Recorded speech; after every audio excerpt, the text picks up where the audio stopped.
Bonjour à tous et bienvenue à cette conférence publique organisée par Promis. Aujourd'hui, on a le plaisir de recevoir Catherine Harvey, professeure adjointe au département de sciences politiques de l'Université de Montréal.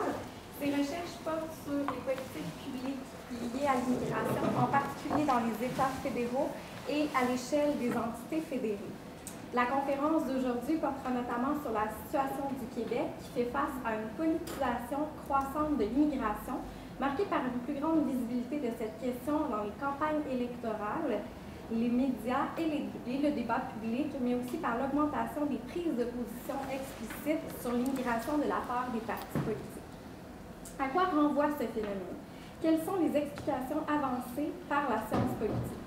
Comment ce processus de politisation s'adapte-t-il à la configuration singulière du Québec? Autant de questions qui seront au cœur de cette conférence, qui explorera en particulier le positionnement des partis politiques québécois. Donc, a priori, la conférence dure 1 heure et ensuite, on aura une période de questions de 30 minutes. Alors voilà, je vous laisse la parole. Merci beaucoup. Merci à tous à toutes d'avoir pris le temps d'être ici aujourd'hui. Ça me fait vraiment plaisir de présenter mes recherches. Je pense qu'on va voir mes choses. Donc ça, c'est moi. Vous me voyez en vrai, vous pouvez décider. C'était avant que j'ai mes 2 enfants, puis que je devienne professeure, tout ça, donc vous pouvez décider ce qui est le mieux. Et donc, je suis professeure adjointe à l'Université de Montréal, département de sciences politiques. Je viens d'arriver en juin, donc je suis une petite nouvelle. Je suis belge, j'ai fait mes études à Sciences Po Paris. Je suis spécialiste, donc, comme on l'a dit, des politiques publiques. Donc, moi, c'est ça qui m'intéresse, étudier les politiques vraiment par rapport à ça. Puis, je travaille sur l'immigration, mais en particulier dans les fédérations. C'est comme ça que je suis venue à m'intéresser au Canada, puis au Québec aussi. Mais je travaille aussi sur la Suisse, la Belgique. On pourrait même penser à d'autres fédérations en tant que telles. Donc là, vous avez mes petites informations, puis ça me fait toujours plaisir de répondre à des courriels ou d'avoir des informations de votre part. Je vais beaucoup parler, donc si après vous voulez parler, c'est toujours avec plaisir.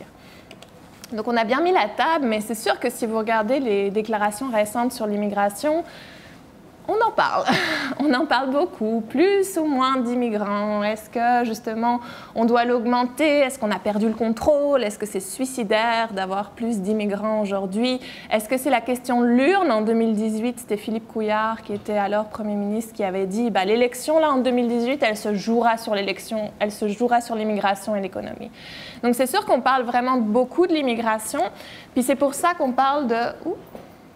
C'est pour ça qu'on parle de politisation, parce que ça renvoie au fait que non seulement on en parle plus, mais aussi que les gens ont vraiment des positions beaucoup plus explicites sur la question. Donc, on l'a dit au début, ça renvoie à plusieurs questions. On peut se dire, c'est quoi en fait la politisation? Pourquoi on parle de ça tout d'un coup? Qu'en est-il au Québec? Parce que c'est quand même un cas particulier, puis il faut le voir dans l'histoire, il faut le voir dans le système partisan, il faut le voir de différents aspects, donc je reviendrai là-dessus. Et puis aussi, on pourrait dire, OK, mais on parle plus d'immigration, mais où, qui? Est-ce que c'est les médias? Est-ce que c'est les campagnes électorales? Est-ce que c'est au contraire dans le débat public? Donc tout ça, c'est les questions qu'on va investiguer ou explorer ensemble aujourd'hui. La première question, c'est vraiment se demander, c'est quoi en fait la politisation de l'immigration? Puis c'est quelque chose qui est devenu de plus en plus fréquent dans beaucoup de pays. Donc il y a des chercheurs qui ont essayé de conceptualiser c'est quoi la politisation et quand est-ce qu'on peut en parler. Puis quand on regarde vraiment leur définition, c'est autour de 2 grands concepts. Le premier concept, c'est de dire qu'il y a une plus grande science. Ça veut dire une plus grande visibilité de ces questions dans le débat public, dans les partis politiques et autres. On en parle plus. L'immigration, là, ça existe depuis vraiment longtemps, c'est pas un scoop, mais la question, c'est quand est-ce qu'on en parle? Puis c'est ça qui est intéressant, et parfois on en parle plus que d'autres, puis c'est plus visible, ou ça va provoquer plus de prise de position. D'où le deuxième concept, c'est de dire il y a non seulement une science et ou une polarisation. Puis le concept de polarisation, c'est vraiment de se dire que c'est pas seulement qu'on en parle, mais c'est aussi qu'on va en parler de manière compétitive ou polarisée avec des opinions différentes, des opinions divergentes qui vont se faire face. Donc les gens ne sont pas d'accord. On en parle plus et en plus les gens ne sont pas d'accord. Cette idée de quand on a ces ingrédients, c'est ça qui mène ou c'est ça qui fait qu'on peut parler de politisation de l'immigration. La question suivante, ça va vraiment être de se dire, si c'est une plus grande science, s'il y a plus de polarisation, puis si on pense qu'il y a cette politisation, d'où ça vient. Puis là, à nouveau, on a beaucoup d'explications dans la littérature. Il faut savoir que la politisation de l'immigration, ça peut être assez récent au Québec, et encore on pourrait en débattre. Mais si vous pensez aux États-Unis, si vous pensez à l'Europe, si vous pensez à d'autres pays européens, là, c'est sûr que dans les dernières décennies ou dizaines d'années, il y a beaucoup de politisation. Il y a cette visibilité, il y a cette polarisation. Donc, les chercheurs européens, américains ont quand même essayé de trouver des raisons à ça. C'est quoi les moteurs? C'est quoi ce qui est vraiment le facteur qui influence le plus ce phénomène? Puis là, à nouveau, c'est la littérature, c'est la recherche. On a plusieurs types d'explications.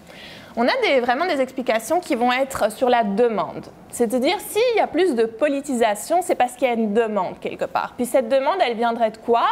Tous ces groupes d'explications vont dire que ça vient comme de conditions objectives, il y a une petite coquille, objectives ou de paramètres contextuels. C'est lié au contexte, à la demande. C'est quoi le contexte, la demande? Il y a des chercheurs qui, dans la littérature, disent s'il y a plus de politisation, c'est parce que les valeurs ont changé, il y a des clivages qui sont différents, des insécurités qui sont culturelles, qui sont économiques, il y a des nouveaux clivages politiques qui font que, justement, on va avoir des politiques qui sont plus populistes ou restrictives. Donc, tout un groupe qui va vraiment insister sur ce niveau macro de valeurs, d'insécurité culturelle. Il y a d'autres chercheurs qui disent non, ce qui est le plus grand moteur dans ce groupe de demande, ça va être l'opinion publique, ce que les gens pensent. Et c'est parce que les gens pensent différemment sur l'immigration qu'on a cette politisation. Et dans ce groupe-là, on peut se dire, OK, mais les gens pensent différemment, pourquoi? On pourrait avoir tous des chercheurs qui vont dire ils pensent différemment sur l'immigration parce qu'il y a des conditions économiques changeantes. Avec l'idée, si on avait un taux de chômage plus important, ça influencerait l'opinion publique qui serait plus défavorable à l'immigration. Idem pour les questions, par exemple, du nombre d'immigrants, avec des chercheurs qui ont essayé de montrer comment l'arrivée d'un grand groupe d'immigrants dans certaines régions ou certaines localités va influencer de manière négative la façon dont les gens voient l'immigration. Et le dernier groupe de recherche, c'est le mauvais ordinateur, je fais comme 2 écrans à la fois, c'est de dire, ce qui politise, c'est toujours la demande, mais c'est des événements. Des événements marquants qui vont venir changer le contexte, le macro, ses conditions objectives. Pensez par exemple au 11 septembre. On a vraiment montré dans la littérature comme après le 11 septembre, il y a comme un nexus, une corrélation qui s'est faite entre immigration et sécurité, qui n'était pas présente avant. Donc c'est comme s'il y a des événements. Il y a aussi des pays où quand il y a des meurtres violents commis par des immigrants, ou touche des immigrants, ou quand il y a vraiment des événements qu'on dit de focus, là, qui vont créer l'attention sur quelque chose, ça peut influencer ces questions. Donc là, c'est toute la question des moteurs, mais il y a un autre groupe d'explications qui va dire, non, c'est pas tant la demande qui change, parce qu'évidemment, le problème qu'on pourrait dire avec tous ces facteurs explicatifs, c'est que oui, on peut très bien comprendre comment ça influence, mais on n'a pas non plus prouvé que c'était automatique. On ne peut pas dire dès qu'il y a plus de chômage, il y a une politisation. C'est très contextuel, ça dépend fort des sociétés. Un facteur de demande ne va pas être le même dans une autre société. C'est pour ça qu'il y a un deuxième groupe d'explications qui disent, oui, la demande est importante à comprendre, mais ce qui va vraiment jouer sur s'il y a une politisation ou s'il n'y a pas de politisation, ça va être ce qu'on appelle l'offre. Comment l'offre, comment le discours, comment les choses se structurent sur l'immigration. Donc c'est tout un groupe de chercheurs, d'explications qui insistent beaucoup plus sur le rôle et les stratégies des élites politiques ou des partis politiques. En disant, oui, on a tous ces facteurs contextuels, mais il faut qu'à un moment, par exemple, un parti politique vienne politiser l'immigration, que le média politise ou que des élites économiques, des élites vont faire ce travail. Et donc là, dans le groupe de l'offre, ce qu'on a beaucoup vu en Europe, qui ne vous surprendra sûrement pas, c'est le rôle des partis d'extrême droite. C'est le rôle des partis d'extrême droite qui ont non seulement amené à l'agenda la question de l'immigration, donc qui ont vraiment fait, en les mettant dans leur parti politique, en ayant des revendications qui étaient d'extrême droite, c'est-à-dire souvent xénophobes, anti-immigration, ont amené à l'agenda politique cette thématique dans beaucoup de pays, alors que ce n'était peut-être pas politisé jusqu'à présent, ni saillant, ni polarisé, si vous vous souvenez. Ou alors aussi des partis d'extrême droite, ça c'est surtout le cas dans des pays européens qui sont avec des gouvernements de coalition, donc où il y a plusieurs partis qui doivent se mettre ensemble pour former le gouvernement. En entrant dans le système gouvernemental, en travaillant avec d'autres partis, ils ont amené non seulement leur agenda, mais leurs propositions. Et donc, on a très bien montré comment il y a des phénomènes de contagion, comment quand un parti politique d'extrême droite arrive sur la scène politique d'un pays, il arrive à amener son agenda politique sur l'immigration qui est souvent beaucoup plus restrictif, mais arrive aussi à influencer les partis dits traditionnels, les partis qui étaient déjà présents ou qui ne se démarquent pas normalement sur la question de l'immigration. Donc ça, c'est vraiment tout un autre des travaux vraiment sur le rôle de l'extrême droite dans cette mise à l'agenda, dans l'agenda gouvernemental aussi. Mais il y a aussi de plus en plus de chercheurs qui ont dit ce qu'on veut regarder aussi, c'est les autres partis. Oui, c'est intéressant de voir comme le moteur ou peut-être le déclencheur, c'est l'extrême droite, mais qu'en est-il des autres partis? Partis de gauche comme partis de droite, les partis traditionnels, puis ça, c'est, on ne voit pas, mais c'est marqué parti traditionnel. Mais donc ça a été vraiment la question, c'est comment est-ce que ces partis traditionnels ont influencé ça? Ça, c'est comme les grandes explications qui existent. Quand on est chercheuse ou chercheur, ce qu'on fait, c'est qu'on va chercher ces explications, puis on se dit, comment les appliquer à mon cas? Est-ce que tout ce qu'on a fait comme recherche, tout ce qu'on a appris jusqu'à présent sur la politisation est pertinent, intéressant pour le cas qui m'intéresse? Et c'est ça qu'on a fait avec le Québec. On est au Québec, puis là, vous allez me dire, oui, au Québec. Est-ce que ça marche ce modèle ou qu'est-ce qui marche le mieux? Puis on était avec je vais présenter le travail, c'était avec des collègues chercheurs, on se disait dans le cas du Québec, là, c'est sûr qu'il se passe quelque chose, mais comment on peut l'expliquer? Est-ce que ce serait justement cette question de valeur, d'insécurité qui existerait?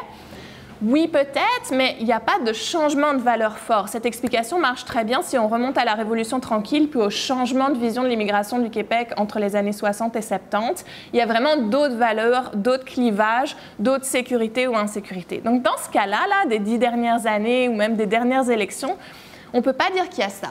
Est-ce que c'est quelque chose par rapport à l'opinion publique, par rapport aux questions du nombre d'immigrants, du chômage? Là, de nouveau, ça ne marche pas tout à fait parce que ce qu'on regarde, c'est que quand on compare l'opinion publique au Québec... merci, on m'en avait déjà donné, mais... Quand on compare l'opinion du Québec par rapport aux autres, par exemple, démocraties européennes, là, on ne peut pas dire que l'opinion québécoise est défavorable à l'immigration en tant que telle. Surtout, ce n'est pas comme s'il y avait un énorme pas. Les spécialistes de l'opinion publique montrent que c'est relativement stable. Ce qu'il y a plus au Québec, c'est plus de peur par rapport à la langue et l'insécurité culturelle, c'est certain. Mais en termes de niveau d'immigration ou de vision de l'immigration, le Québec n'est pas si différent que le Canada, voire que d'autres provinces canadiennes. Donc, ce n'est pas de nouveau comme si on s'était dit tout ce qui a changé, c'est qu'il y a beaucoup plus d'immigrants. Non, les taux de l'immigration permanente au Québec sont relativement stables, en fait. Et ce n'est pas comme si l'opinion publique avait changé du jour au lendemain. Ce n'est pas ce que les sondages d'opinion nous montrent. Même à la dernière élection, quand les gens ont demandé aux électeurs c'est quoi le sujet le plus important pour vous, l'immigration, là, ça arrivait en 10e position. Donc, ce n'est pas la première chose que les gens disent. Donc, ça ne marche pas non plus pour expliquer les choses. Est-ce qu'il y a eu des événements particuliers, violents, des attaques et autres? De nouveau, ça ne marche pas. D'où le fait qu'on s'est dit, est-ce qu'il se passe quelque chose au niveau de l'offre, au niveau dont on structure le débat sur l'immigration? Puis là, jusqu'à présent, il n'y a pas de parti d'extrême droite au Québec. C'est dû, on pourrait en parler, mais c'est dû surtout à la structuration du système électoral, qui fait qu'avec le système électoral qu'on a au Québec, c'est très difficile pour un parti d'extrême droite d'entrer dans la compétition. Donc, c'est comme des protections qui existent, mais même s'il y a des groupuscules qui ont comme adopté certaines rhétoriques d'extrême droite, plus anti-immigration, vous pouvez penser à la Meute, à Talente, les Québécois de souche, ça n'a jamais été adopté par les partis politiques. Au contraire, ils s'en sont toujours distanciés et même ces groupes, en fait, attaquaient les partis traditionnels en place. Donc, on ne peut pas voir que cette force est vraiment en position, comme c'est le cas en Europe ou même aux États-Unis en tant que telle. Par contre, ce qui nous reste, c'est de se dire, tiens, peut-être c'est les partis traditionnels ou les partis qui ont joué un jeu par rapport à leur stratégie des élites, par rapport à la stratégie des partis. Qu'est-ce qui a changé par rapport aux partis qui pourrait expliquer cette nouvelle ou cette renouvelée, tout dépend de quand on commence, mais politisation de l'immigration. Et donc ça, c'est vraiment la recherche qu'on va faire ou que je voudrais vous parler. On pourrait parler des partis, mais on pourrait aussi parler des médias, en fait. Parce que moi, j'ai 2 questions que je veux poser avec vous aujourd'hui, puis on va essayer de trouver des réponses. C'est première chose, si les partis politiques sont aussi un moteur de la politisation, moi, ce qui m'intéresserait de voir et d'expliquer avec vous, c'est comment est-ce que les partis politiques québécois ont-ils discuté d'immigration à travers le temps? Si l'hypothèse qu'on a sur ce rôle des partis est vraie, on devrait voir des changements dans la manière dont ils présentent l'immigration.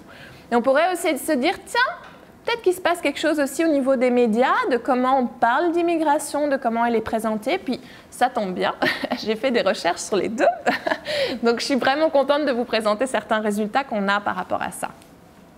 On commence par les partis politiques, l'évolution de comment est-ce qu'ils discutent l'immigration, de leur positionnement. Puis ça, c'est vraiment basé sur des résultats de recherche avec ma collègue Mireille Paquet, que je pense qui est venue vous voir il y a quelques mois. Donc, on a publié un article en 2021 qui vraiment va analyser et qui va répondre à cette question, c'est comment les partis politiques québécois discutent de l'immigration depuis 91. 91, parce que si vous le savez, c'est là qu'il y a le grand accord qui réglemente l'immigration au Québec. C'est comme l'accord cadre, là, fondateur, qui donne les pouvoirs en matière d'intégration, qui donne une partie des pouvoirs en matière de sélection. Donc, c'est vraiment fondateur pour se dire, à partir de là, il y a quelque chose qui pourrait se passer ou pas, on va voir. Donc voilà, c'est pour ça qu'on veut analyser le positionnement des partis politiques. Puis là, c'est bien beau de vouloir voir ce que les partis politiques veulent faire, mais il va falloir se dire, OK, mais on va les analyser comment? Puis nous, on a comme eu un cadre conceptuel. On s'est dit, on pourrait à la fois se demander vraiment c'est quoi leur positionnement par rapport à la politique d'immigration. Donc attirer, sélectionner, le contrôle vraiment des frontières, les gens qui arrivent, qui y veulent. Mais de nouveau, en général, on a cet axe qui existe dans la recherche et on va dire qu'un parti est plus ou moins, de manière schématique, pro- ou anti-immigration. Pro-immigration, ce serait comme le côté libéral et anti-immigration, le côté restrictif. Évidemment, c'est un continuum, là. Les partis peuvent être plus ou moins en fonction. Mais ce qu'on s'est vite rendu compte quand on essayait de faire ça, c'est qu'en fait, ça veut tout dire et rien dire parce que tout dépend des questions qu'on pose. Et là, j'en identifie 3. Tout dépend, est-ce qu'on parle du volume? Donc, est-ce qu'on parle du nombre d'immigrants, des quotas? Est-ce qu'on veut augmenter, réduire les flux? Tout dépend ce qu'on parle de l'origine. On peut vouloir plein d'immigrants, mais qui viennent seulement d'un certain coin du monde ou qui parlent seulement une langue. Donc cette idée, c'était de dire, OK, on va regarder est-ce qu'ils sont libéral restrictifs sur la question du volume, libéral restrictifs sur la question des origines, donc la langue, les pays d'origine, l'origine ethnique, et aussi les types d'immigrants. Puis ça, c'est très vrai, évidemment, au Canada ou au Québec, puisqu'il y a différents types d'immigrants. On pourrait être très restrictif sur les demandeurs d'asile, mais très ouvert, par exemple, aux immigrants économiques. Donc, il y a vraiment cet axe, cette grille de lecture qu'on a fait. Politique d'immigration, qu'est-ce qu'ils disent en termes de volume, de type et d'origine? Puis là, on était un peu mal pris parce que quand les gens analysent les positionnements des partis politiques en général, ils utilisent un autre axe qui est l'axe gauche-droite. C'est vraiment ça qui va être structurant dans les analyses en sciences politiques par rapport aux partis politiques. Mais au Québec, si vous le savez, ça ne marche pas pareil. Ou en tout cas, ce n'est pas aussi structurant par rapport à ce qui existe dans ce qu'on appelle le système partisan. Mais qu'est-ce qui est très structurant comme clivage au Québec dans le système partisan? C'est Ottawa versus Québec ou souveraineté versus fédéralisme. Donc, qu'est-ce qu'on fait? Est-ce qu'on veut un État souverain, un Québec souverain, ou au contraire, les fédéralistes, on garde le Québec au sein de la Fédération canadienne? Puis on s'est dit, peut-être que ça joue aussi au niveau de l'immigration, en fait. Peut-être que la différence, si on essaye de catégoriser, ça va être cette question de qui doit gérer l'immigration, comment on la gère. Et peut-être que les partis vont plutôt se polariser, puisque vous vous souvenez, c'est non seulement science, mais polarisation, sur qui doit gérer l'immigration. En gros, est-ce que ça doit être Ottawa ou est-ce que ça doit être Québec ou comment? Donc, ça va beaucoup plus être la question de l'axe. En anglais, c'est jurisdiction. C'est comme la juridiction, qui est compétent, qui doit le faire. Donc, on avait un très beau, j'espère que vous le trouvez beau, mais une très belle grille d'analyse pour analyser ces positionnements. Puis là, on s'est dit, allons-y, allons voir ce qui se passe. Et donc, on a appris, en fait, entre 91 et 2018, il y a 8 élections. Ça donne, si on prend tous les programmes des partis, donc on va vraiment voir ce qu'on appelle les plateformes électorales ou les programmes, les manifestes. C'est les documents que les partis politiques donnent avec, et j'aime ça qu'au Québec, vous appelez ça comme ça, mais les promesses.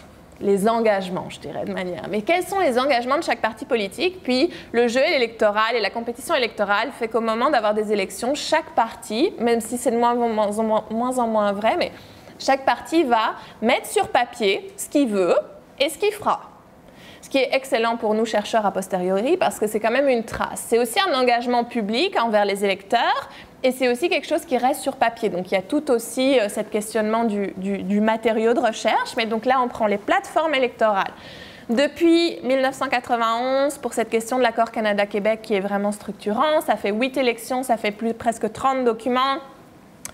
On a seulement codé, donc sélectionné les propositions ou les statements, les prises de position par rapport à l'immigration, pas par rapport à l'intégration. Je fais quand même la différence.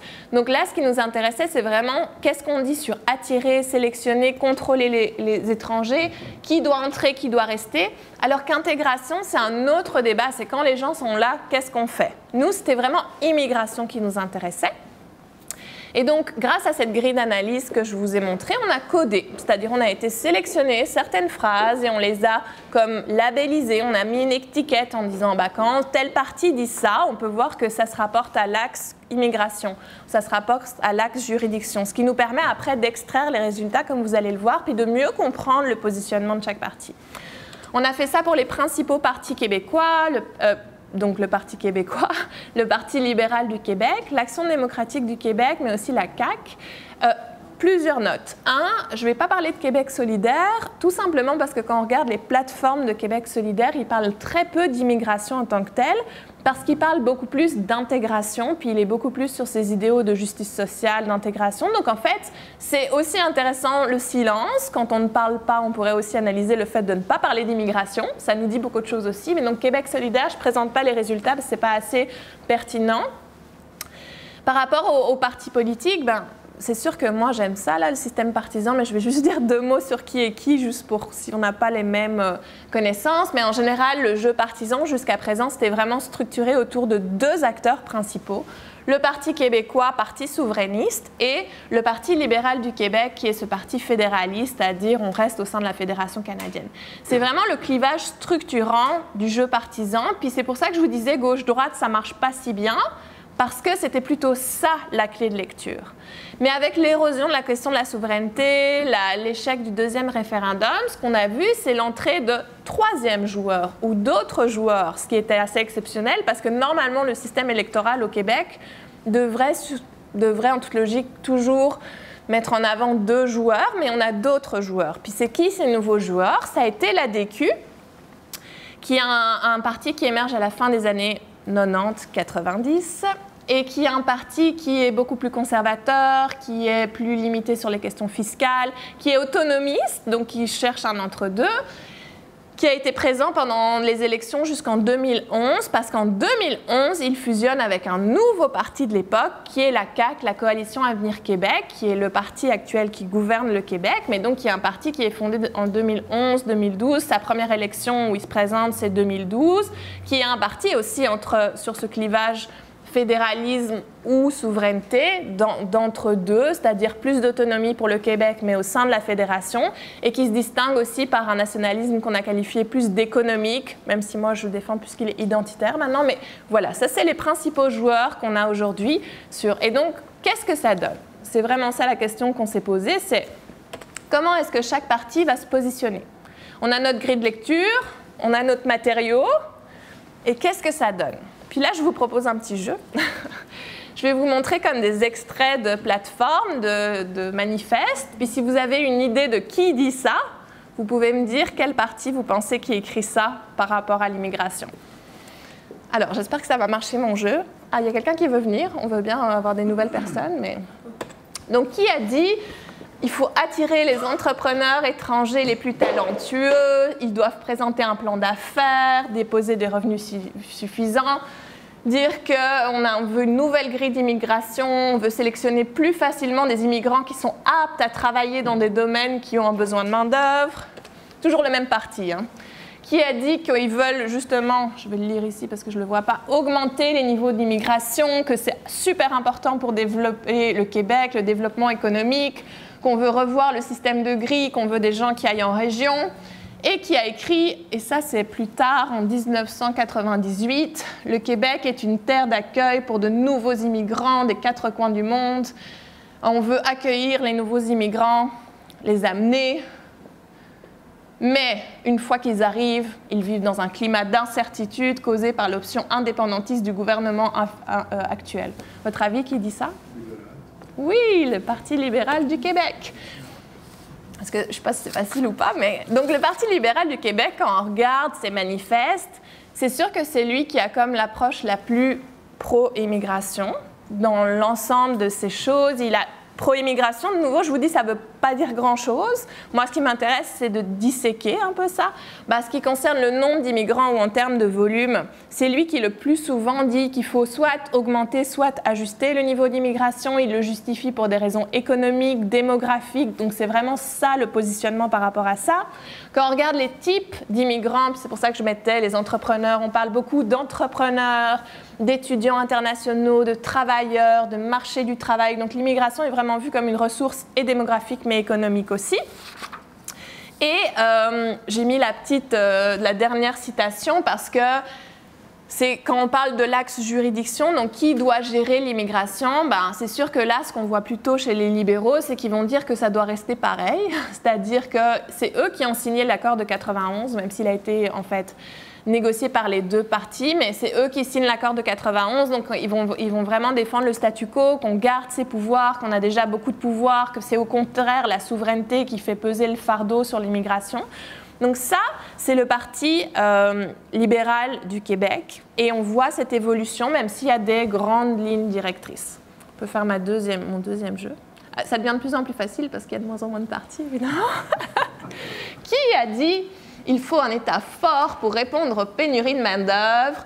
On veut, par exemple, des candidats à l'immigration qui peuvent combler les marchés du travail, qui adhèrent aux valeurs, aux lois, puis qui renforcent leurs connaissances. Qui a dit l'immigration est une source d'enrichissement pour le Québec, on doit y recourir davantage pour relever le défi démocratique, on veut accueillir plus de 50 000 immigrants, on doit attirer, on doit faire valoir le Québec. Ou qui a dit souverain, le Québec acquérera une responsabilité nouvelle, celle de déterminer sa politique d'immigration? C'est clair, mais il faut m'aider pour dire la réponse. Parti québécois. Puis ça, c'est intéressant, puis je pourrais parler des heures, mon Dieu, mais bon, qu'est-ce qu'on voit chez le Parti québécois? La question des niveaux d'immigration est pas trop mentionné par le Parti québécois, puis quand il le mentionne, c'est plutôt on veut en accueillir plus ou la même chose. Et même en 2018, en fait, quand on regarde l'élection, on a commencé à beaucoup parler de « il en faut moins, il en faut plus ».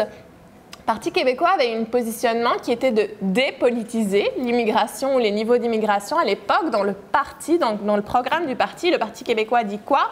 Le Parti québécois dit qu'il faut arrêter de se chicaner là-dessus, je le dis d'une manière québécoise, dépolitiser, on confiera cette responsabilité à la vérificatrice générale du Québec. Arrêtons de nous battre sur des chiffres, etc. Donc, sur les chiffres, le volume, il n'y a pas de demande de réduction, il y a cette idée qu'on va confier cette responsabilité à quelqu'un. Ce qui change beaucoup au niveau du Parti québécois quand on étudie toutes ces plateformes, c'est la question de l'origine. Je vous ai dit, on peut avoir des origines différentes, puis là, c'est sûr que c'est ceux qui insistent le plus sur l'importance des immigrants francophones, puis ils insistent à chaque fois avec différentes propositions. Parfois, ils veulent que les gens connaissent avant l'arrivée, parfois, ils insistent sur le fait qu'on a des gens qui sont plus susceptibles ou non d'apprendre le français. Donc, c'est vraiment cette question que le Parti québécois, dans beaucoup de plateformes, demande que ce soit la majorité des flux, voire même, en 2018, demande que ce soit une condition pour l'arrivée. Donc, pas seulement une condition d'intégration, quelque chose qui se passe après, mais une condition d'avant d'immigration par rapport à l'autre. Et ce qui est le plus évident, évidemment, c'est la question de la juridiction ou du partage des compétences. Là, le positionnement du Parti québécois, ça va vraiment être dire le Québec, pour gérer son immigration, doit être souverain. Même s'il y a quand même des évolutions par rapport à ça. Là, je vous ai mis comme la panacée, l'exemple souverain, le Québec gérera son immigration. C'est avant le référendum, ça fait vraiment partie de la rhétorique. Ce qu'on voit après, c'est que le positionnement du Parti québécois, c'est plutôt de dire on doit avoir plus de pouvoir, mais en même temps, on a déjà beaucoup de pouvoir grâce à 91. Ils ne remettent pas en cause cet accord vraiment fondateur qui a donné les pouvoirs à l'immigration. Le Parti québécois l'aime bien aussi, entre guillemets. Mais évidemment, il y a des questions qu'on voit que parfois, ils demandent plus de pouvoir sur certaines choses. Ça, c'est de manière générale. On continue mon petit jeu. Ah oui, j'avais pas mis le beau logo, mais donc c'était bien le Parti québécois. Qui a dit « Le Québec ne reçoit plus qu'un immigrant sur 7 au Canada alors que nous formons un quart de la population. Nous devons accueillir plus d'immigrants dans un contexte de pénurie de main-d'œuvre qui sont de plus en plus persistantes. » Ayons confiance en notre capacité d'intégration. Les immigrants qui choisissent le Québec savent qu'il s'agit d'une société francophone. Qui a dit qu'il faut reconnaître la gestion exclusive de certains domaines de compétences, dont l'immigration. Qui a écrit c'est quoi l'état de la situation, on a une majorité francophone.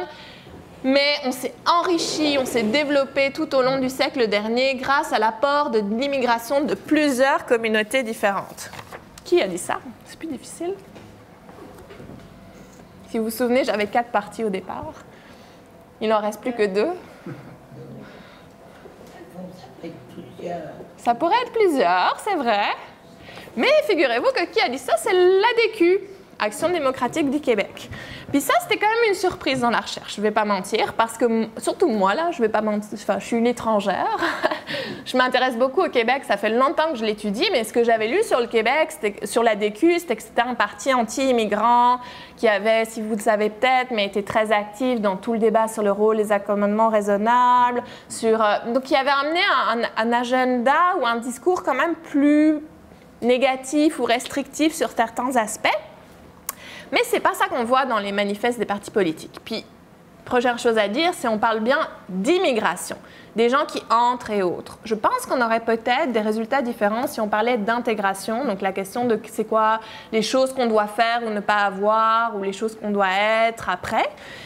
Mais donc, sur la question de l'ADQ, alors, il n'y a que, en fait, pour être transparente, ils n'en parlent pas tant, puis ils n'en parlent qu'à 2 reprises, en 2003 et en 2007, mais comme j'ai dit, de manière assez surprenante, c'est assez libéral dans leur façon d'être. Sur les volumes, ils parlent d'augmenter les volumes. Sur l'origine des migrants, ils insistent aussi beaucoup sur le tropisme francophone. Donc, il y a aussi cette grande insistance déjà dans la langue par rapport à l'immigration. Et sur la juridiction, ils représentent un peu cette idée qu'on veut des pouvoirs exclusifs. Donc, ils veulent quand même beaucoup plus de pouvoirs parce qu'ils veulent tout en immigration et tout en intégration. Ça nous dit quand même des choses sur l'ADQ. C'est que, oui, la période d'activité est quand même limitée, puisque, comme je vous ai dit, à un moment, ça disparaît puis, ou ça fusionne en tant que tel. Mais ça nous dit quand même qu'il y a une différence entre l'ADQ et la CAQ, comme on verra. C'est mon dernier parti, ce ne sera pas difficile. Mais il y a quelque chose qui se passe, puis on pourrait en parler longtemps, mais c'est toute la question du conservatisme ou autre. Mais ça nous dit que le parti de l'ADQ n'était pas un parti officiellement anti-immigration. Il voyait l'immigration de manière positive par rapport à l'économie, la démographie. Mais après, la question, c'est est-ce qu'on peut être pro-immigration, mais anti-immigrant dans certains discours? Ça, on va en parler différemment. Le dernier parti, c'est le parti, c'est pas très difficile, il n'en reste qu'un, mais la CAQ. Puis la CAQ, moi, ce qui m'intéresse, c'était donc d'aller voir leur plateforme. C'est un jeune parti en tant que tel, puisqu'on n'a que 3 plateformes de partis, 2012, 2014, 2018. Maintenant, je pourrais rajouter, mais ça a été déjà publié la dernière élection. Mais donc, on voit que déjà en 2012, ils demandent de réduire les seuils d'immigration. 2012. Donc, ils veulent déjà diminuer, donc en disant attention, on doit diminuer, attention, on doit mieux gérer la réunification familiale, le regroupement familial, ou on doit franciser à 100%. Ça, c'est des extraits de 2018, vous ne voyez pas la chose. Mais donc, en 2012, en 2018, en 2014, ce qui est marquant, c'est plusieurs choses. 1, ils demandent en 2012 de geler les seuils d'immigration, puis en 2020, ils décident de demander de les diminuer. Donc c'est pour la première fois, en fait, si on regarde l'ensemble des plateformes de ces positions officielles du parti politique, c'est la première fois qu'un parti argumente en faveur de moins d'immigrants. Donc c'est quand même un gros changement par rapport à cette question des volumes. En termes d'origine, ils insistent beaucoup sur le français. Ça, ce n'est pas un changement. Il y a d'autres partis politiques qui l'ont déjà fait, mais c'est sûr qu'ils vont encore plus loin ou qu'ils ont des positions assez semblables sur cette question au Parti québécois. Et par rapport au type d'immigrants, c'est un langage qui, pour le coup, est plus proche du PLQ sur certains aspects. On parle d'immigrants économiques beaucoup, on parle d'employabilité, de marché du travail, de pénurie. Donc, on voit aussi toute l'idée de cette insistance sur les migrants économiques, mais aussi cette insistance sur cette question de la réunification familiale, donc le fait que des gens puissent amener leur famille. Et ça renvoie évidemment à la question de l'axe par rapport à la juridiction. Qui doit gérer quoi? Puisque la CAQ fait, en fait, par rapport à cette question de juridiction, c'est qu'elle vient vraiment aussi casser un autre consensus qui était le consensus de l'accord sur l'accord de 91. Jusqu'à présent, c'était comme l'héritage politique à la fois du PLQ et du PQ. Les deux partis se sentaient comme concernés, redevables, s'inscrivaient dans cette tradition. La CAQ, elle arrive en disant cet accord est mal négocié, on veut plus de pouvoir en réunification familiale, on veut décider qui sont ces personnes-là. Ils demandent donc des pouvoirs qu'on n'a pas encore, puis pour avoir ces pouvoirs, le Québec doit renégocier avec Ottawa. Donc c'est cet entre-deux dont je parlais, mais cet entre-deux qui, en matière d'immigration, c'est vraiment exprimé par des promesses ou par des engagements par rapport à des choses fortes sur la manière dont le fédéralisme de l'immigration joue, la manière dont l'immigration est un enjeu du fédéralisme canadien aussi. Donc c'est vraiment très important de voir ça, qu'on n'aurait peut-être pas vu si on n'avait pas les plateformes. Cette question de la baisse des niveaux qui arrive, mais attention, on en a tellement parlé en 2018, vous vous en souvenez peut-être quand on a dit c'est la question de l'urne, mais ce que nous montrent les plateformes et les plateformes et les programmes, c'est que la CAQ écrivait déjà cela noir sur blanc en 2012.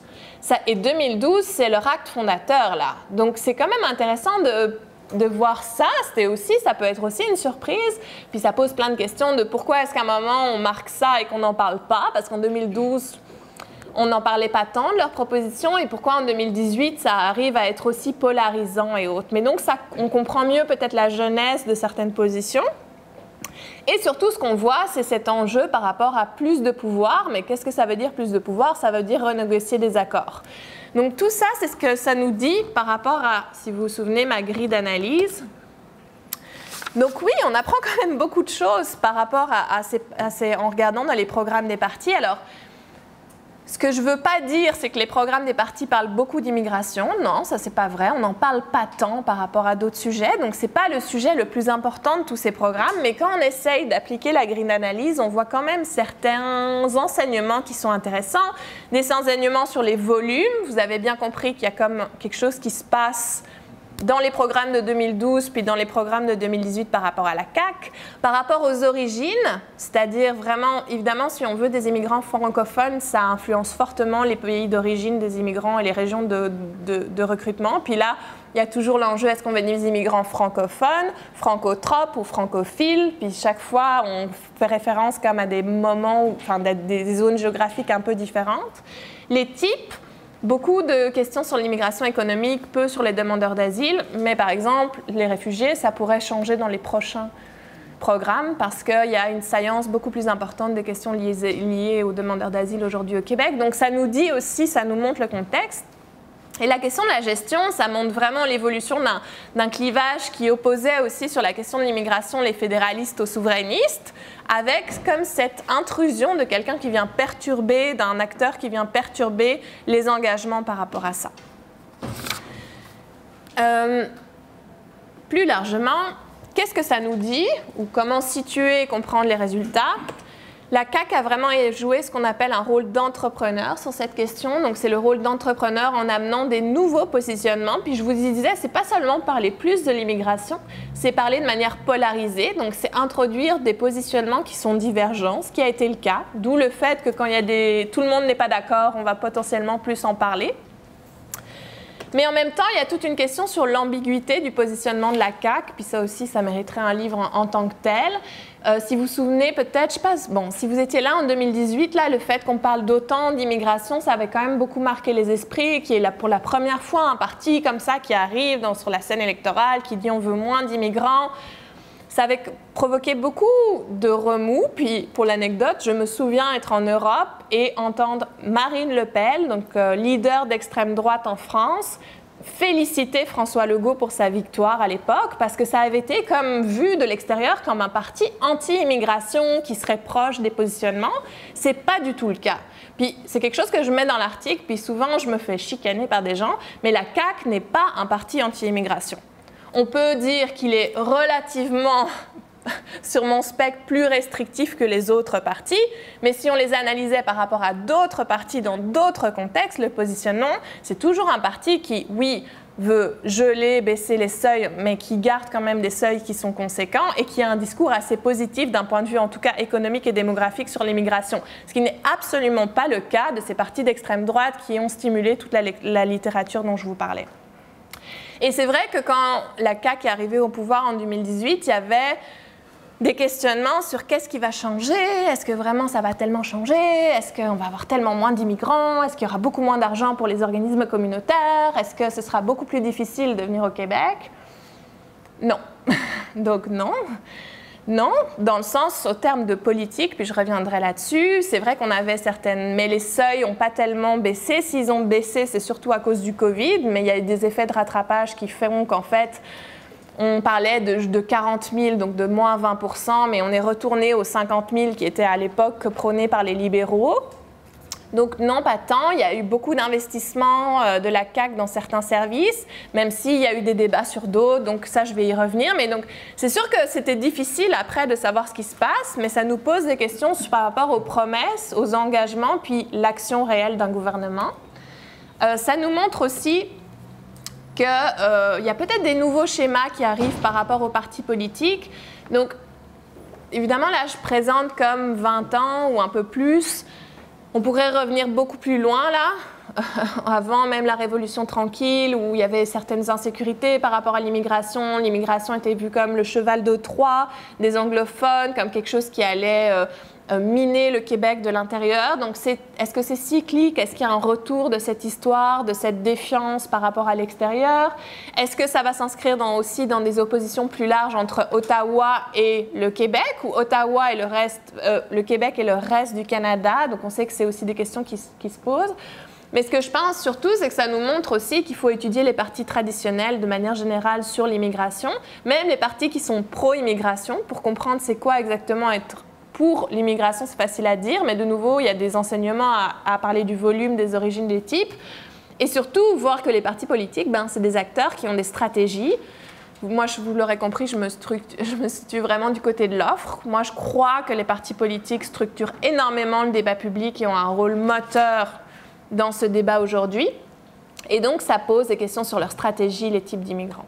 Puis, ma dia suivante, c'est comme un super livre dont on vous a sûrement parlé, mais qui s'appelle « Nouvelle dynamique de l'immigration au Québec ». Puis, je signais un chapitre où c'est en français ce que je présente plus ou moins, mais c'est une version plus courte de ce que je présenterai. Puis, ma dernière ligne, je relisais mon chapitre là, ma dernière ligne à l'époque, donc j'écris ça comme 2020, là, 2 ans après l'élection. Mais avant la dernière campagne, j'écris « Est-ce que l'avenir dira si la stratégie de la CAQ aura modifié concrètement la gestion de l'immigration au Québec sur le long terme et surtout si la politisation de l'immigration sera durable et deviendra une caractéristique du Québec en tant que société d'immigration ?» On pourrait avoir un tour de table si vous pensez que c'est le cas ou pas. C'est sûr qu'il s'est passé quelque chose, selon moi, en 2018, puis qui est durable parce qu'on voit que certaines débats qui étaient très forts en 2018 ont été lors de la dernière campagne électorale. Je pense à la question du volume et des seuils, où là, tous les partis politiques ont pris position en proposant un certain nombre d'immigrants permanents. Et cette fois-ci, ce n'était pas la CAQ qui demandait le moins d'immigrants, mais c'était le Parti québécois. Le Parti québécois, là, c'est la guerre des chiffres, disait 35 000, la CAQ disait 50 000. Donc voilà, il y a cet enjeu toujours qui est quand même présent, puis c'est sûr qu'on aurait pu se dire « Ah, c'est juste en 2018 que ça va être structurant ». Ben non, c'était encore structurant maintenant. Donc c'est sûr que si on veut étudier cette nouvelle dynamique, la dynamique de la politisation est de plus en plus importante au Québec.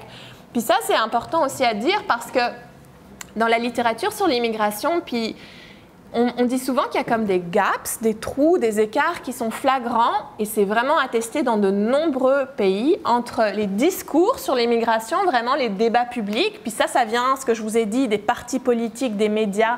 Et en général, qu'est-ce qu'on voit? C'est qu'on va avoir des discours sur l'immigration qui sont vraiment beaucoup plus restrictifs. Beaucoup plus restrictifs ou plus durs par rapport à l'immigration que, et c'est le premier gap ou écart, que les politiques publiques. Puis quand moi, je suis une analyste de politique publique, là, moi, j'aime voir les politiques, ce qu'on fait vraiment. Pas ce qu'on dit, ce qu'on va faire, à part que j'ai fait, vous allez me dire, cette recherche, mais ce qu'on fait vraiment, là, les politiques. Puis il y a un gap parce que les politiques publiques ne changent pas tant, puis c'est un peu ce que je vous disais, le nombre, c'est pas comme il y avait eu de grands changements, là, depuis que la CAQ est au Idem pour les programmes d'immigration. Oui, il y a une petite restriction du PEC, mais le PEC, il voulait le supprimer, puis il existe quand même finalement, sous un peu des modalités plus difficiles. Idem pour les services d'intégration et de francisation. La CAQ a investi plus d'argent que d'autres partis par le passé, et la CAQ a donné accès à certains immigrants temporaires et autres. Donc, De nouveau, vous pourriez me dire, les politiques publiques sont comme pas en accord avec le discours. Et ce qu'on voit aussi, et ça aussi c'est documenté, puis c'est très intéressant, mais on a moins de recherches au Québec, c'est aussi qu'il y a une différence entre les politiques sur papier, là, je dirais, les politiques publiques en tant que telles, puis comment elles sont mises en œuvre. Et puis la mise en œuvre, c'est les acteurs de terrain, les personnes, les services qui sont en contact des immigrants. Puis là aussi, on sait qu'on a un écart. Puis tout le jeu, c'est de comprendre c'est quoi qui cause cet écart, pourquoi, comment ça marche. Ça, c'est mon aspect parti politique et autres. Je voulais juste vous montrer quelques résultats préliminaires sur le rôle des médias dans tout ça. Parce que, je veux dire, de manière assez intuitive, on a vite l'idée, OK, les partis politiques ont peut-être changé leur positionnement, mais surtout, ce qui change, c'est qu'on parle plus ou moins, je ne sais pas ce que vous pensez, mais plus ou moins d'immigration dans les médias. Est-ce qu'on en parle de manière plus ou moins positive ou négative? Puis ça va être une grosse question. On peut en parler plus, visibilité, science, mais la question, c'est la polarisation. Est-ce qu'il y a des gens qui en parlent de manière plus négative qu'avant ou de manière plus positive? Donc ça, c'est vraiment un projet en cours qu'on développe avec Mireille Paquet aussi. On était aussi associé avec Jean-Philippe Gauvin. Mais c'est vraiment de se dire, si on regarde les médias, la presse écrite en l'occurrence, qu'est-ce qu'on voit? Comment est-ce que cette couverture médiatique a évolué? Donc là, on a plusieurs questions.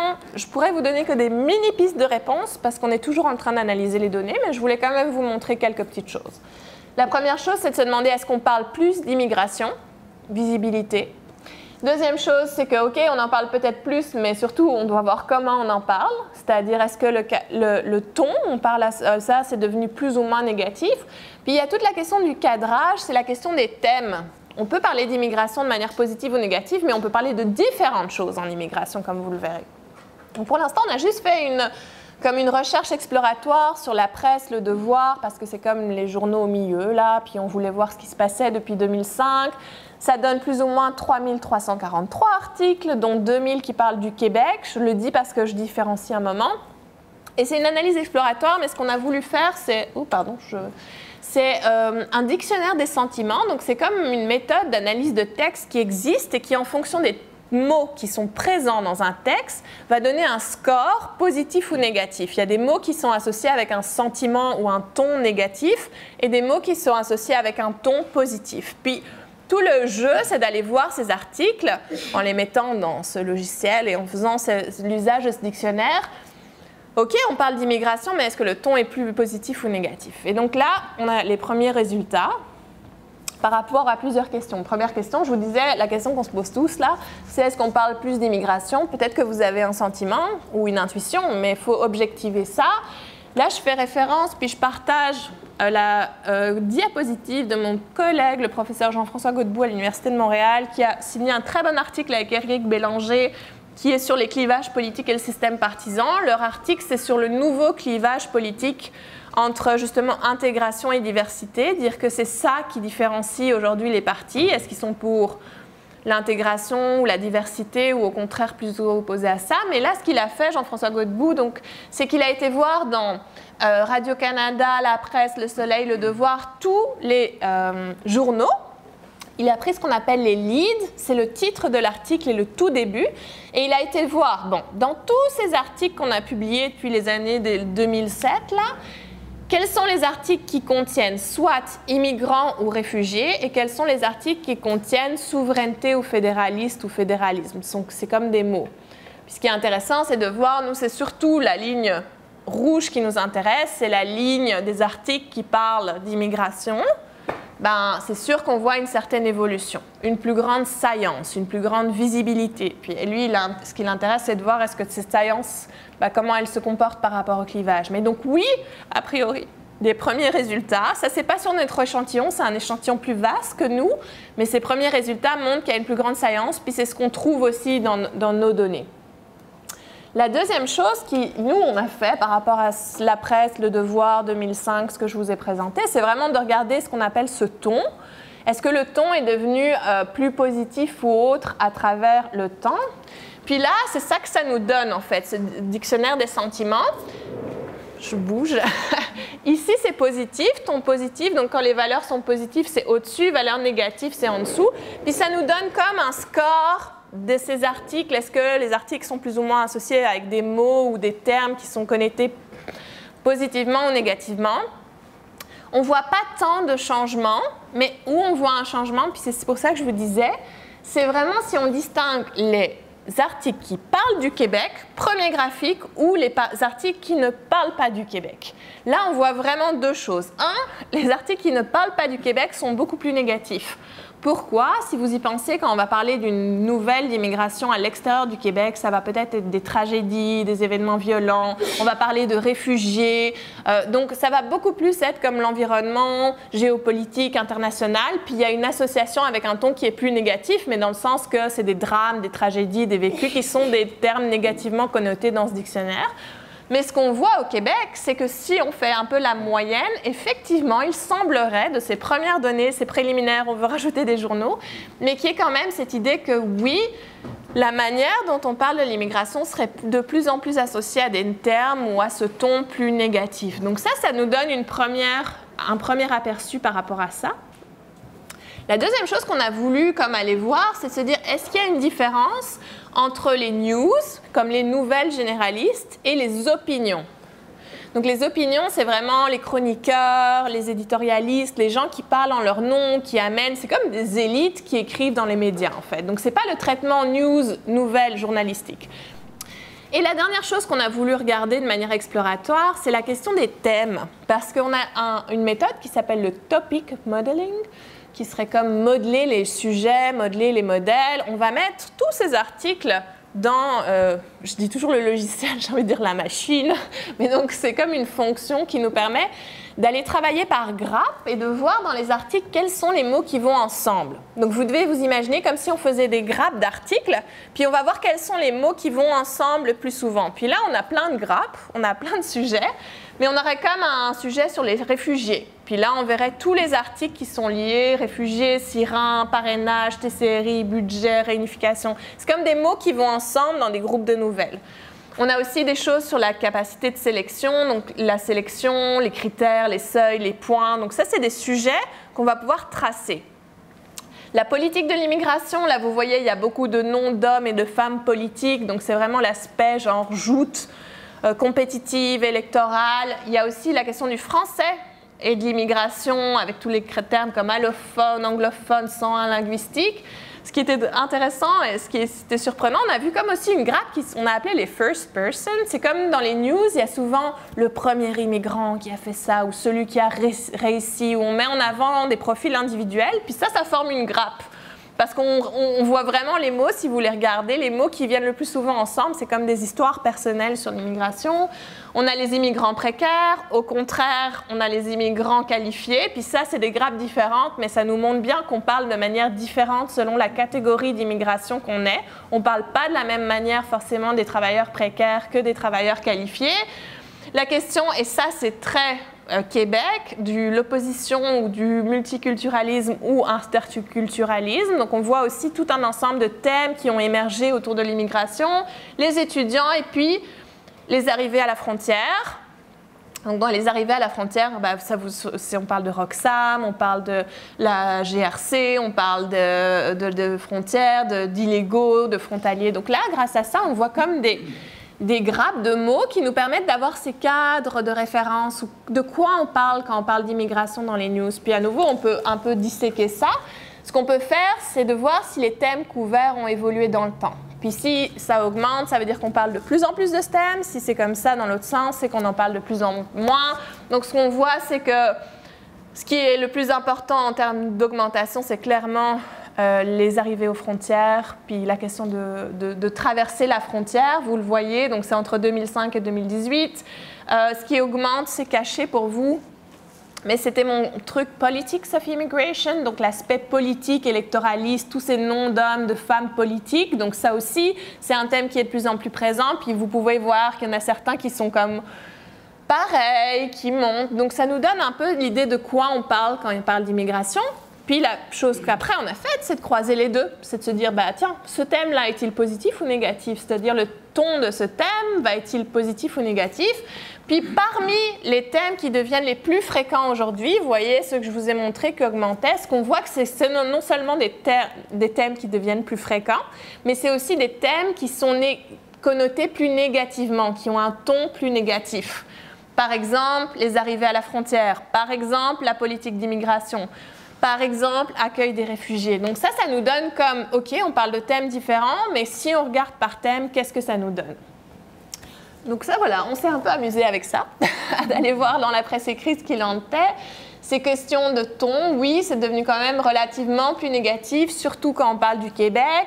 Surtout, on voit une évolution des thèmes, dont certains deviennent plus négatifs, mais ça nous dit aussi quels sont les sujets qui font les nouvelles, en fait. Ça nous dit aussi peut-être le rôle particulier des articles d'opinion dans les changements de ton et de thème, puis à terme, on va rajouter le Journal de Montréal, le Journal de Québec, le Soleil, donc d'autres journaux qui pourront peut-être nous informer plus sur le rôle de certains. Certaines, moi je les appelle des élites, là, mais c'est comme ça que c'est un terme de sciences politiques, là, pour dire des faiseurs d'opinion ou des gens qui justement participent à la construction de l'opinion publique. Et donc, comme je l'ai dit, c'est non seulement avoir plus de journaux, mais aussi comprendre un peu les moments. J'ai pas le temps de m'attarder là, mais il y a comme parfois quelque chose qui fait pas pareil, là, ça descend ou ça monte. Ce qui est chouette après, c'est d'aller se dire, OK, qu'est-ce qui se passe cette année-là, là? Pourquoi ça se passe? Ou c'est quoi la cause que ce thème devient de plus en plus prégnant ou de plus en plus présent? Quel est le rôle des partis politiques, de l'opinion publique? Puis là, on revient à toute ma question sur la politisation de l'immigration en tant que telle. J'ai presque fini, c'est ma dernière dia. Donc, la politisation de l'immigration au Québec, c'est sûr que c'est une question de science. On en parle de plus en plus, mais aussi la manière dont on en parle, vous l'avez compris, devient polarisée sur certains enjeux. C'est vrai dans les discours et les programmes des partis politiques et c'est vrai dans les médias jusqu'à présent. La question, évidemment, c'est de se dire, bon, en fait, on peut le voir de deux façons. On peut le voir de manière, le verre est à moitié vide, là, c'est négatif, mais on peut le voir de terme à moitié plein, c'est qu'en fait, le Québec a été longtemps préservé de ces tendances. Puis c'était assez miraculeux, moi je dis, pour une étrangère européenne, belge, où il y a un fort parti anti-immigration depuis des décennies, là. C'était comme vraiment préservé de tendances beaucoup plus globales qui étaient fortes pour une série de raisons, mais c'est rattrapé aussi par des débats plus généraux sur l'immigration et autres qui sont très forts. Puis le Québec aussi doit se positionner par rapport à ça. On parle souvent d'un exceptionnalisme canadien, dans le sens que c'est un des rares derniers pays, démocratie occidentale, vu comme un leader en matière d'immigration, où il n'y a pas de parti d'extrême droite qui a pris le pouvoir, où on augmente les seuils d'immigration, où il y a comme la doctrine du multiculturalisme. Mais tout ça, on pourrait aussi dire que c'est de la façade, là, et qu'il y a des choses qui se passent aussi. Puis les tendances plus globales, elles vont rattraper le Canada aussi, et elles rattrapent déjà sur certains aspects, mais c'est le cas aussi au Québec.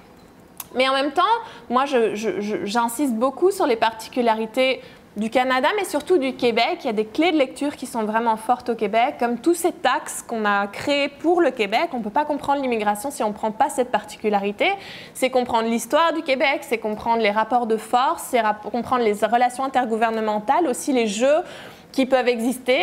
Et c'est pour ça que moi, dans mes recherches, j'utilise surtout le fédéralisme de l'immigration, c'est-à-dire comment est-ce que le fédéralisme et l'immigration se recoupent et comment il y a des jeux entre ces deux domaines, notamment quand des entités fédérées, comme le Québec ou comme d'autres, veulent plus ou moins de pouvoir. Puis je voudrais dire pour finir que de toutes les entités fédérées dans le monde, donc de toutes les entités sous-nationales ou peu importe comment on les appelle, c'est le Québec qui a le plus de pouvoir en matière de sélection des immigrants. Puis ça pose aussi plein de questions par rapport à ça. Donc c'est quand même intéressant d'étudier le Québec aussi. C'est comme, moi je dis, un peu une expérimentation, un laboratoire des possibles. Peut-être que le débat est arrivé plus tard aussi parce que le Québec a plus de pouvoir, où il y aurait plein d'explications qu'on pourrait aller chercher par rapport à ça. Et je m'arrête là.